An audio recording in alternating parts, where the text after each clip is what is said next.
नमस्कार, मी अपर्णा बडे. नवराष्ट्रमध्ये तुमच्या सगळ्यांचं स्वागत आहे. आज राष्ट्रीय डॉक्टर दिन. भारतात दरवर्षी 1 जुलै रोजी हा दिन साजरा केला जातो. डॉक्टर वर्गाच्या समाजातील अतुल्य योगदानाबद्दल आणि मानवंदना देण्यासाठी हा दिवस संपूर्ण देशात मोठ्या उत्साहाने साजरा केला जातो. डॉक्टरांचे आपल्या आयुष्यातील योगदान किती महत्त्वपूर्ण आहे, हे आता नव्याने सांगायला नको. गेल्या 2 वर्षांपासून आपण कोरोनाशी लढा देत आहोत. या काळात स्वतःचा जीव धोक्यात घालून अनेकांचे प्राण वाचवण्यासाठी हे डॉक्टर्स आघाडीवर आहेत. आज या डॉक्टर दिनाच्या निमित्ताने महाराष्ट्र राज्य कोविड टास्क फोर्सचे सदस्य डॉक्टर अविनाश सुपे सर आपल्या सोबत आहेत. आपण करूया त्यांच्याशी बातचीत. तर तुम्हाला नमस्कार. डॉक्टर दिनाच्या नवराष्ट्र टीम कडून मनापासून हार्दिक शुभेच्छा. खूप खूप सर, धन्यवाद. डॉक्टर दिनानिमित्त पहिला प्रश्न म्हणजे आरोग्याविषयक काय मूलमंत्र द्याल? आज खरं सांगायचं म्हणजे कोविड पासून सुरक्षित राहा, म्हणजे तुम्ही मास्क लावा, सॅनिटाईज करा, डिस्टन्स ठेवा आणि समारंभात वगैरे किंवा जिथे गर्दी आहे तिथे जाऊ नका. हा सर्वात महत्वाचा मंत्र आपल्याला सांगायला पाहिजे. बरोबर आहे सर. सध्या कोरोना हा आता आपल्या आयुष्याचा भाग बनला आहे. त्यासोबत आता अजूनही काही काळ आपल्याला त्याच्याबरोबर जगायचं आहे. तर अशा वेळी नेमकी काय-काय खबरदारी घ्यायला हवी? आज आता या म्हणजे ज्यावेळी आपण जर विचार केला तर सिंगापूर किंवा मलेशिया किंवा या देशांमध्ये ज्यावेळी सार्स आला, ज्याला आपण स्वाईन फ्लू किंवा सार्स आला 2000 मध्ये, त्यावेळी त्यांनी त्यांच्या आयुष्यातल्या सवयींमध्ये खूप बदल केला आणि त्याचमुळे त्यांना कोरोनाचा तेवढा त्रास झाला नाही. तर मला वाटतं त्यांच्याकडून आपण शिकलं पाहिजे आणि आपल्या देशाला हा प्रथमच एक्सपिरियन्स असल्यामुळे आपल्या देशातले सर्वजण अजून तेवढे त्यांना सवयी लागलेल्या नाहीत. त्याच्यामुळे आपण सर्वात महत्वाचं म्हणजे काही काळापर्यंत तरी आपण एक ह्या ज्या कोविड अप्रोप्रिएट बिहेवियर आहे त्याच्यामध्ये सर्वात महत्वाचं म्हणजे आपण ज्यावेळी कमीत कमी बाहेर पडलं पाहिजे. आवश्यकता असेल तेव्हाच बाहेर पडायचं, कामासाठी किंवा याच्यासाठी. जिथे जिथे गर्दी आहे किंवा जिथे जिथे खूप लोकांची आपला संपर्क येणार आहे तिथे अत्यंत सावधगिरीने आपण गेलं पाहिजे. म्हणजे साधारणतः आपण एखाद्या ग्रुपमध्ये जात असू त्यावेळी उगाचच मास्क काढू नका. बऱ्याच लोकांना सवय असते की मास्क काढतात, मास्क काढताना बोलतात, थुंकतात. या सगळ्या गोष्टी आपण अव्हॉइड करायला पाहिजेत. शक्य झालं तर 2 मास्क लावायला पाहिजेत. कारण एका मास्कनी साधारणतः तुम्हाला पूर्णपणे सुरक्षा मिळत नाही. स्पेशली ते हा डेल्टा प्लस वगैरे जे व्हेरियंट आहेत ते ज्या वेगाने पसरत आहेत त्यावेळी 2 मास्कची आवश्यकता आहे. त्याच्यामुळे पहिला मास्क हा तुमचा असा असावा आणि त्याच्यावरती एक दुसरा मास्क तुम्ही जर वापरला तर त्या प्रकारे तो मास्क असतो. आता बोलण्यासाठी मी काढलाय तो, परंतु तरी पण नॉर्मली फिरताना तुम्ही 2 मास्क वापरावे. याचबरोबर हात धुणे, सॅनिटायझेशन करणे ह्या तर योग्य गोष्टी आल्याच. आणि मुंबई सारख्या ठिकाणी बऱ्याच वेळा सोशल डिस्टन्सिंग पाळता येत नाही, पण तरी सुद्धा मुद्दाम गर्दीमध्ये जाऊ नये. बाजारामध्ये जिथे गर्दी असेल तिथे एकटा जिथे व्यापारी असेल त्याच्याशी आपण दुरून जर व्यवहार करू शकलो, दुकानामध्ये सुद्धा जिथे आपण दुरून व्यवहार करू शकलो, मला वाटतं ते जास्त उपयोगी होईल. बऱ्याच वेळा आपण खोल्या असतात जिथे जिथे एअर सर्क्युलेट होते एसीची किंवा बसमध्ये, तिथे आपण ओपन विंडोजचा प्रयत्न करायला पाहिजे. सर, आता तुम्ही ओपन विंडोज करायला पाहिजे. डेल्टा प्लस बद्दल सांगितलं. तर आता हे नवनवीन व्हेरियंट्स येत आहेत. तर मग आता डेल्टा प्लस आलाय तर वेगळी काही खबरदारी की जी आपण आधीपासून घेत आलोय तीच घ्यायची, म्हणजे त्याबद्दल थोडंसं मार्गदर्शन करा. नाही, आधी आपण जसं बघितलं तसं अल्फा जे व्हेरियंट होता किंवा जो पहिल्यांदा व्हेरियंट आला होता त्यामध्ये जर आपण एखाद्याच्या 15 मिनिटं संपर्कात आलो तर आपल्याला कोरोना होण्याची शक्यता होती. आता डेल्टा प्लस किंवा हे जे ब्रिटिश एलिमेंट आहेत किंवा लॅम्बडा वगैरे हे जे काय आले आहेत ते वेगाने पसरणारे असे व्हायरसेस आहेत. त्याच्यामुळे इथे काही मिनिटासाठी जरी आपला संपर्क आला तरी त्याला कोरोना होऊ शकतो. आणि म्हणून आपण मास्क 2 मास्क लावणं आणि उगाचच ते मास्क काढू नये आणि ते अप्रोप्रिएटली लावले पाहिजेत. म्हणजे मास्क म्हणजे नाकाच्या वर पाहिजे, तोंड कम्प्लीट कव्हर झालं पाहिजे, तो दोन्ही बाजू टाईट बांधल्या पाहिजेत, त्याच्यामधून हवा जाऊ नये. पण अर्थात कम्फर्टेबल मास्क तुम्ही लावले 2 तर नॉर्मली तुम्हाला जास्त सुरक्षा लागेल. तर मला वाटतं हीच महत्वाची सुरक्षा. याच्या बरोबरच्या ज्या बाकीच्या गोष्टी आहेत की तुम्ही लोकांच्या खूप जवळ जाऊ नये आणि कोणी खोकत असेल तर दूर राहा. या सगळ्या गोष्टीचा आपण काळजी घेतलीच पाहिजे. सर आता जे कोरोना जो आहे 2 वर्षांपासून त्याची लागण होतीये लोकांना तर सर आता त्याचा आरोग्यावर काय परिणाम होतोय? म्हणजे पोस्ट कोविड बद्दल नंतर बोलूयात. पण आत्ता म्हणजे कोरोना झाल्यानंतर काय करोना परिणाम होतोय आरोग्य सर्वात पहिले म्हणजे करोना काळामध्ये सर्वसामान्य जनतेवर खूप परिणाम झाले. म्हणजे आता एक लक्षात आलं असेल की बऱ्याच जणांची वजनं वाढली, बऱ्याच जणांना डायबिटीस झाला. आणि कारण खाणं घरी एक्सरसाइज कमी झाला, हातापायाचे आजार, बाकी आजार असे लोकांना व्हायला लागले. त्याचबरोबर तुम्ही जर लक्षात आलं असेल की बरेचसे लोकांना म्हणजे हार्ट अटॅक किंवा स्ट्रोकचं प्रमाण वाढलं करोनाच्या काळामध्ये सर्वसाधारणपणे. आणि मेंटल हेल्थ मध्ये खूप प्रॉब्लेम झाला. म्हणजे मानसिक दृष्ट्या लोकांची खूप कुचंबणा झाली किंवा लोकांना खूप टेन्शन आलं, स्ट्रेस आला. त्याच्यामुळे तणावाचे ते त्यांना आले किंवा काही-काही लोकांचे जॉब्स गेले. काही-काही लोकांना खूप ताण आला. घरामध्ये आजूबाजूला मृत्यू पाहून त्याचं सुद्धा एक मानसिक स्वास्थ्य बिघडलं. त्यामुळे करोना काळामध्ये आपल्याला बऱ्याचशा गोष्टी दिसायला लागल्या. आर्थिक आणि मानसिक त्याचबरोबर शारीरिक. एखाद्या व्यक्तीला करोना झाला आणि त्याच्यातून तो ज्यावेळी बाहेर पडतो, त्यावेळी तो जवळ-जवळ 3 ते 4 महिने त्यांनी स्वतःची काळजी घेतली पाहिजे. जस्ट बिकॉज माझा रिपोर्ट निगेटिव्ह आला, म्हणजे तो करोनातून मुक्त झाला का? तर नाही. आता आपल्या असंही लक्षात आलंय, की 10 दिवसानंतर करोनाचा रिपोर्ट निगेटिव्ह येतो. परंतु त्या पेशंटला काही दिवसांनंतर सुद्धा छातीचे आजार, श्वास घेण्याचे आजार, हृदयाचे आजार, डायबिटीस होणं हे त्याला जवळ-जवळ 100 दिवसापर्यंत होऊ शकतं. किंवा बाकीची जी कॉम्प्लिकेशन्स म्हणतो आपण त्याला ती होऊ शकतात. आणि त्याच्यामुळे एखादी व्यक्ती करोनामधून जरी आली तरी पोस्ट कोव्हिड सिंड्रोम ज्याला म्हणला जातो, म्हणजे त्याच्यामध्ये लंग्स आणि सगळ्याचा. तर ह्याची आपण प्रत्येकाने काळजी घेतली पाहिजे. म्हणजे ज्यांना कोणाला करोना झाला असेल, त्यांनी स्वतःची काळजी घेतली पाहिजे. म्हणजे त्यांनी ह्याच्या आपल्या सगळ्या शरीरावर आणि आपल्या सगळ्या आरोग्याच्या वर लक्ष ठेवलं पाहिजे आणि कुठेही जर शंका आली, तर माझ्या मते डॉक्टरचा सल्ला घेतला पाहिजे. मला वाटतं ऑक्सिजनेशन तर हल्ली आता सगळे घरीच बघतात. ते त्यांनी बघावं. 6 मिनिटं चालून रोज बघावं, की कमी होतंय का? मला धाप लागतेय का? किंवा मला काही दुसरा आजार होतोय का? असं जर असेल आणि दर एक 3 महिन्यांनी वगैरे तपास करून घ्यावे. रक्ताचे वगैरे म्हणजे आपल्याला कल्पना येते, की काही त्याच्यामध्ये काही फरक पडलाय का?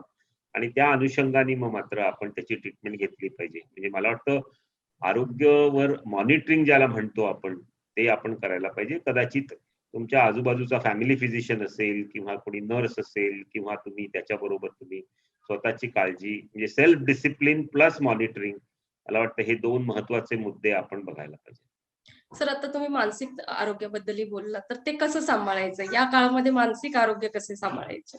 ओके. आता मानसिक आरोग्य म्हणजे कसं आहे, की सारखं तुम्ही बऱ्याच वेळा बातम्या बघता, इतके मृत्यू झाले, इतके तर त्याच्यासाठी आपण सर्वात पहिले म्हणजे स्वतःची तब्येत चांगली आहे बघा आणि मानसिक स्वतःची स्पेस शोधा. मग त्याच्यामध्ये तुम्ही संगीत म्हणा, साहित्य म्हणा. प्रत्येक वेळी काय ओ-टी-टीच्या त्या हॉरर फिल्म्स किंवा क्राईम फिल्म्स किंवा त्या फिल्म्सच बघायला पाहिजेत असं नाही.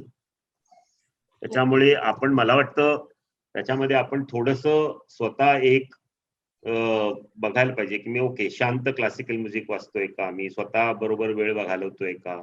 एम आय लुकिंग आफ्टर माय म्हणजे मनाची शांतता मला कशी मिळेल ह्याचा विचार करायला पाहिजे. आणि अर्थात बाकीच्या ज्या गोष्टी आहेत तुमच्या, की तुम्हाला लागलं तर काउन्सिलिंग तुम्ही घेतलं पाहिजे. तर मग म्हणजे you can talk to your friends, family.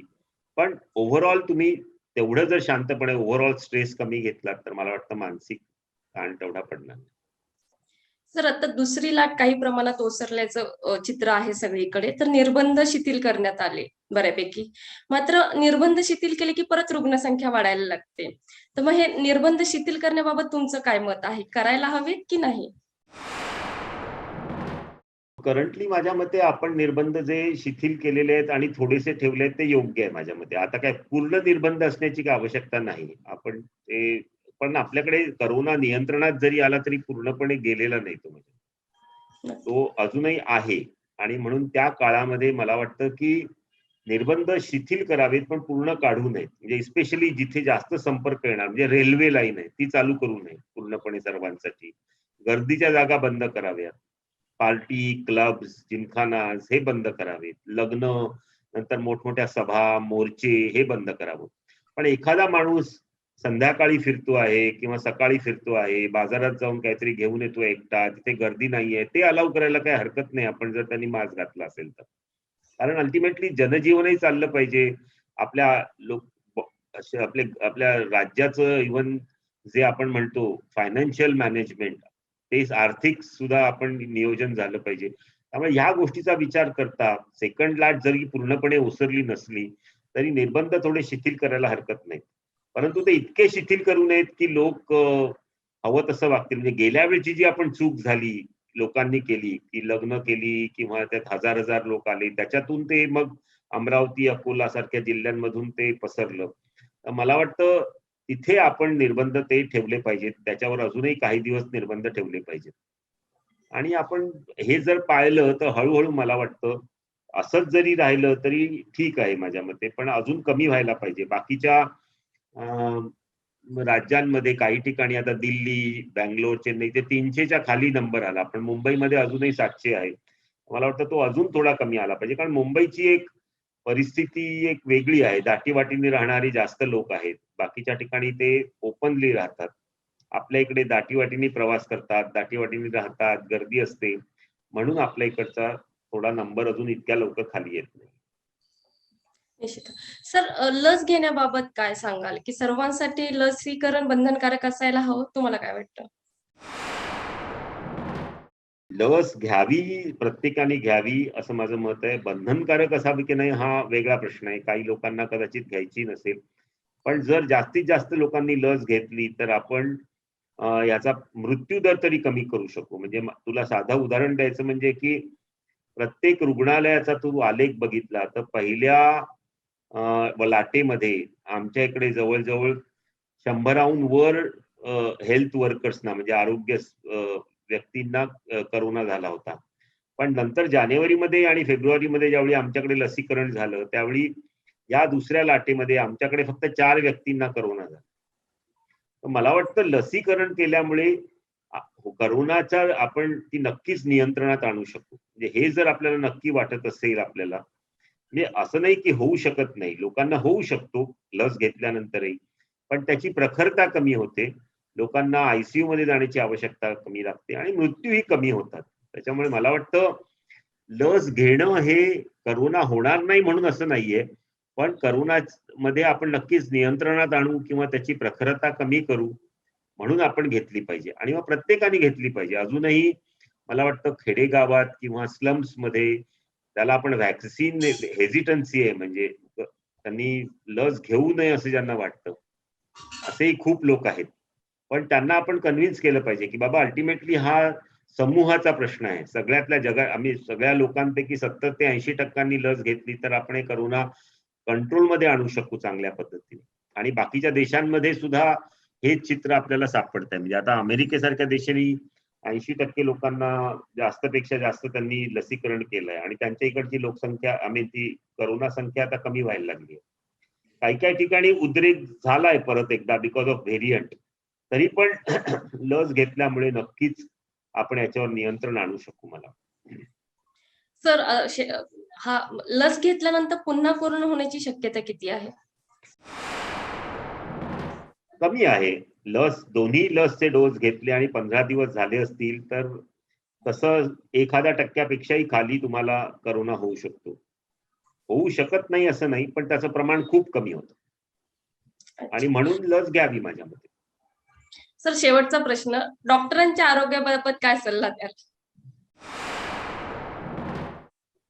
मला वाटतं डॉक्टरांनी सर्वात महत्वाचं म्हणजे आपला आहार म्हणजे आणि आपलं ओव्हरऑल बिहेवियर महत्वाचं आहे. म्हणजे डॉक्टरांनी सुद्धा मी आधी सांगितलं तसं प्रत्येकाने mask, PPE kits, sanitization, vaccination हे तर करायला पाहिजेच. पण त्याच्याबरोबर ज्यावेळी तुम्ही पेशंट बरोबर काम करतायत अशा कोविडच्या ठिकाणी, त्यावेळी तुम्ही रेग्युलरली आहार घेतला पाहिजे, प्रथिनं वाढवली पाहिजेत तुमच्याकडे. तुम्ही स्वतःसाठी विश्रांती घेतली पाहिजे, रेग्युलरली झोप आणि विश्रांती. आणि चांगल्या हवेच्या ठिकाणी सुद्धा तुम्ही मध्ये मध्ये राहिलं पाहिजे. म्हणजे असं जर तुम्ही केलं, एक्सरसाइज केला तर तुमची नक्कीच आरोग्य चांगले राहील. त्यामुळे अर्थात त्याच्यामध्ये ज्यावेळी डॉक्टर करोना ड्युटी करत असतात त्यावेळी त्यांनी अननेसेसरी व्यसनं टाळावीत. त्यांनी हेल्दी जेवण जेवावं. म्हणजे काय आहे की आपल्या शरीराची चांगली घडी राहते आणि तुम्ही मग नाहीतर काय होईल की तुम्ही स्वतःच जर वीक असाल तर तुम्हाला तुमची जर प्रतिकारशक्ती कमी असेल तर तुम्हाला बाकीचे आजार व्हायला काही पटकन वेळ लागत नाही. म्हणून आपण डॉक्टरांनी स्वतःची आधी काळजी घेतली पाहिजे, तेव्हाच आपण दुसऱ्याची काळजी घेऊ शकतो. नक्कीच सर. सर तुम्ही एवढी चांगली माहिती दिल्याबद्दल मनःपूर्वक धन्यवाद. आणि डॉक्टरांच्या सेवा कार्याबद्दल आपण सगळे सदैव ऋणी असतो, कृतज्ञ असतो. डॉक्टर दिनाच्या नवराष्ट्र टीमकडून पुन्हा एकदा तुम्हाला हार्दिक शुभेच्छा. धन्यवाद. धन्यवाद अपर्णा. ओके.